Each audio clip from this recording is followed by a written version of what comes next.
Hi, Hugo. Hope you're having a good time in Maine, and looking forward to seeing you next week. This is your video lesson. Two things I want to talk about since your dad said you haven't had much of a chance to practice. So make sure you go back and watch the other video from last week for the tune I want you to work on. There's a Judas Priest tune waiting there for you. So two things I want to work on, some technique builders for this week, sliding power chords and then palm muting, both of which we'll talk about more in depth as we kind of start moving into like our level 2-ish territory. But we want to start getting the techniques down. So first thing are power chord slides. I believe you've been working on the power chords anyway as it is, so now it's time for us to learn how to slide them. I believe you've been doing slides on your A minor pentatonic scale, right?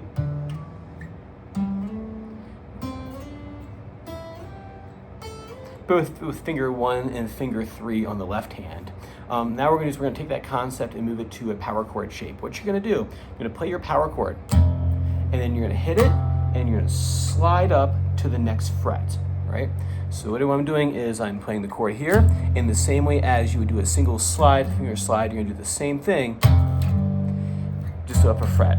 It's trickier because you have 2 fingers to control in the slide rather than 1. So what I recommend doing is hitting the 6th string while in the power chord shape. So you're in the power chord shape here, you're going to hit that 6th string and you're going to slide up to the 2nd fret. Sorry, 2nd fret. There we go. And you're going to do that same procedure again. You're going to hit the 5th string this time and slide up, because even though you're moving both fingers, we're going to make sure that both of them are ringing at equal volume. If you do this right here, you might hear the 1 note ring, but then you might not be getting a clear attack or a clean slide on the 3rd finger. So when you do this, we want to make sure to hit that 6th string, slide up, and then hit the 5th string to the same exact chord shift slide, and see if the 5th string is ringing out in equal volume. Right? You make sure to apply just the right amount of pressure to the chord. I wish I could crawl inside your head, but it's something you kind of have to experience. But refer back to this for the amount of finger pressure that you need to slide the power chord. So, and then next group up, all the way up the fretboard until you get to about like the 12th fret or so. Depending on if you're in an acoustic guitar, you don't have to go quite as high. If you're on an electric, you can go up to that 12th fret. And then what you can do is slide back down. Same procedure. You can hit the 6th string and slide down a fret, but still fretting the entire chord shape. Right, just like that. And then try both fingers, hit both strings at the same time. There's tons of riffs that use slides, and the whole chapter we're moving into after this, there's tons of slides all over the place. So say, for example, Sweet Leaf by Black Sabbath, we'll do,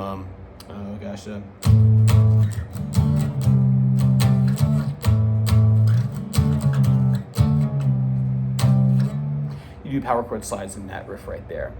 Second thing I want you to work on are palm mutes. We'll introduce it today and then we'll deal with it next time.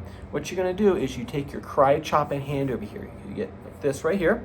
Make it like you're going to do Kung Fu Cry Chop, right? Those are 2 different styles from 2 different parts of the world. I don't know why I put them together, but I did. And you're going to take the cry chop in hand. You're going to put it back here on your bridge, okay? So you put that cry chop in hand right on that bridge, right? Rests right there. What you do is you bring your pick up to the 6th string. And by bringing your pick up to the 6th string, this part of your hand is going to slightly touch the 6th string right here. And you're going to mute it slightly. So you put your cry chop in hand right on your bridge, you bring your pick up, and then that'll force you over top of the, that'll force you to mute the 6th string a little bit. And it'll sound like this. If I don't mute, it sounds like this.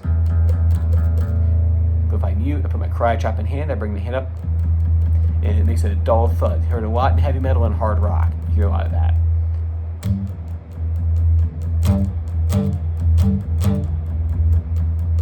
Right?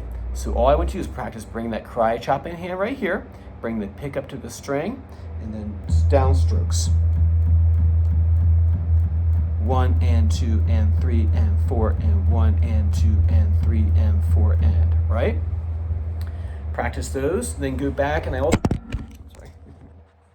do those, and then go back and practice the material from lesson on 8-8, the song on there, and that power chord exercise. And if you have any questions, have your dad shoot me over a message. If not, I will see you same time next week. Take care.